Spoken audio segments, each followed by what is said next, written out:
The Supreme Court of India, my brother Justice V.S. Narasimha, Justice Vipul Pancholi, my sister Justice V. Mohana, Sri R. Venkat Ramani, Learned Attorney General for India, Sri Tushar Mehta, Learned Solicitor General for India, Learned Additional Solicitor General of India, Sri Vikas Singh, Senior Advocate and President Supreme Court Bar Association, Sri Rahul Kaushik, Senior Advocate and Vice President of the Supreme Court Bar Association, Ms. Pragya Baghel, Honorary Secretary of the Supreme Court Bar Association, Mr. Dubey, Joint Secretary, other esteemed office bearers and members of the Supreme Court Bar Association, Mr. Devar, President, Supreme Court Advocates on Record Association, Mr. Nikhil Jain, Vice President, other office bearers and members of the SCORA, learned very distinguished senior advocates, members of the bar, registrars and officers of the Supreme Court Registry, friends from media, ladies and gentlemen. It is my profound privilege to be celebrating the Independence Day with you. The Independence Day calls upon us to pause and to remember with deep gratitude the men and women who gave their lives, their labor and their dreams so that we might inherit the India we cherish today. It is in their honor and in tribute to their sacrifice that we gather here this morning. Today's gathering is special because our freedom struggle had a deep and enduring connection with the law, as Pragya was also pointing out.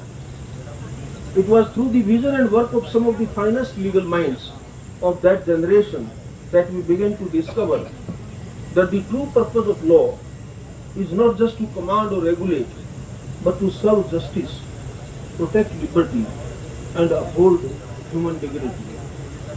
And we need not to look further than the lawns around us to realize that the two of the great architects of the modern India, Rashtrapita Mahatma Gandhi and Dr. B.R. Ambedkar, were lawyers.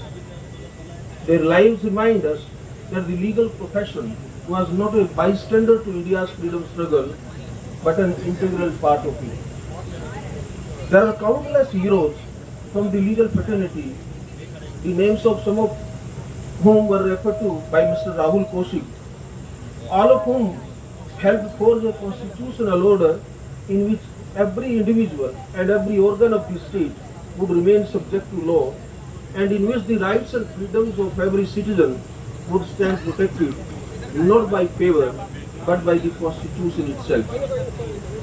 This naturally raises a question: what was it about the law and about the legal profession that made it such a powerful companion to the freedom movement and the development thereafter? Dear friends, if we look back, we understand that India's struggle for independence was different from the freedom struggles that had proceeded in other colonies. Ours was not primarily an armed insurrection. It was instead a sustained challenge to the legitimacy of colonial rule through political movements, petitions, public debates, and most importantly through the language of law. The freedom movement often confronted the British with a question that was simple but difficult to answer. And the question was, if you claim to govern through the law, can that law deny liberty, equality, and dignity to the very people whom it governs? This is where the legal profession found its natural place in the freedom movement. Lawyers were trained to look beyond the mere existence of a rule and ask whether the exercise of power was consistent with the principles that were supposed to justify it. There was also something else that made profession important. Long before India became political united country, lawyers from different parts of the country were being trained within a common legal tradition. They appeared before courts organized within the same system and spoke a common language of rights, representation, and equality. In a country that was divided by geography, language, and social differences at the time, the legal profession was one of the spaces in which a common national vocabulary was taking shape. And this is a lesson that is still holding its weight in practice today. As courts continue to the place where people from different backgrounds come to assert their constitutional rights, challenge arbitrary action, and seek the same idea of equal treatment under law. Courts have continued to serve as a unifying space for the litigants and members of the bar alike. That brings me to the next phase of this story where the legal fraternity, post-independence, continued to walk alongside the nation as it transformed into a constitutional democracy.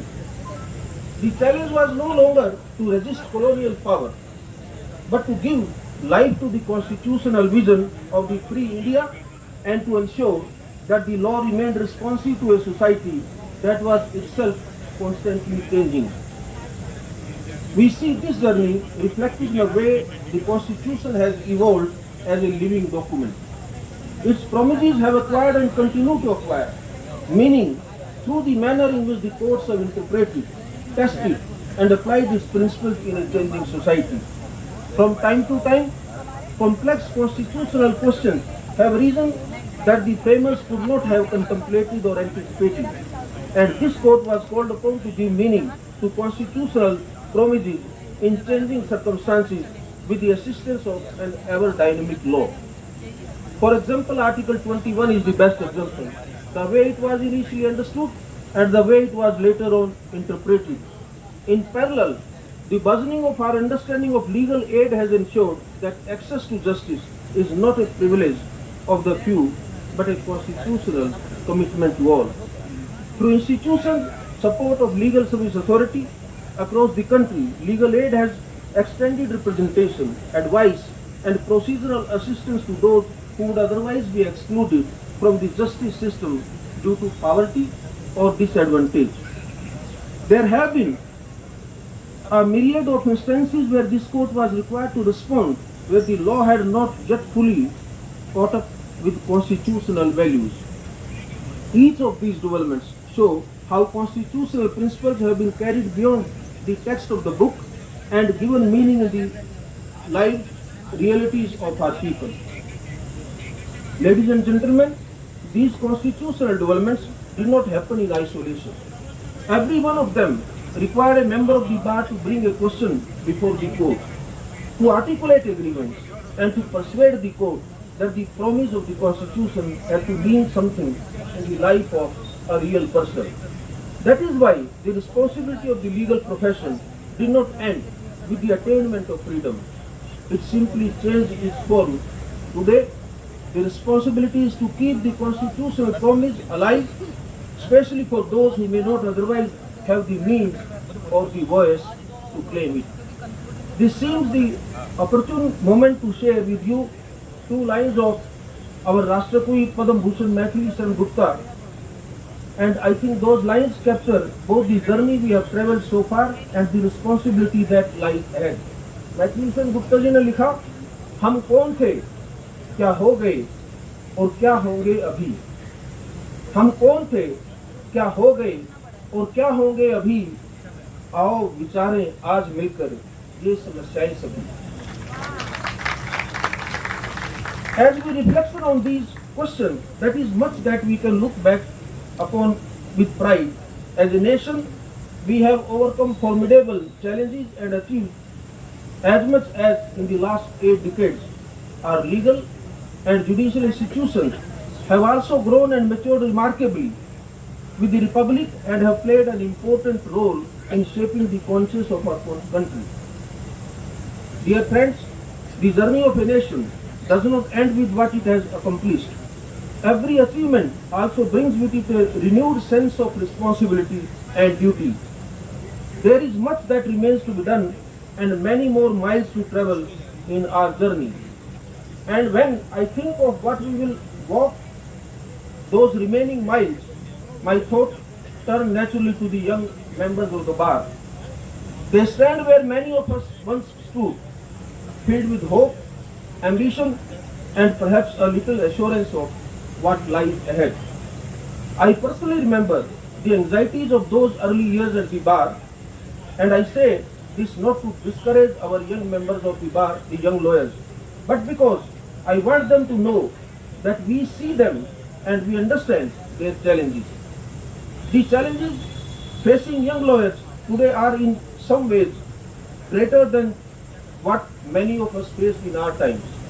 The profession is more competitive today, the learning curve has become steeper, and the pressure of building a practice weighs heavily in these early years.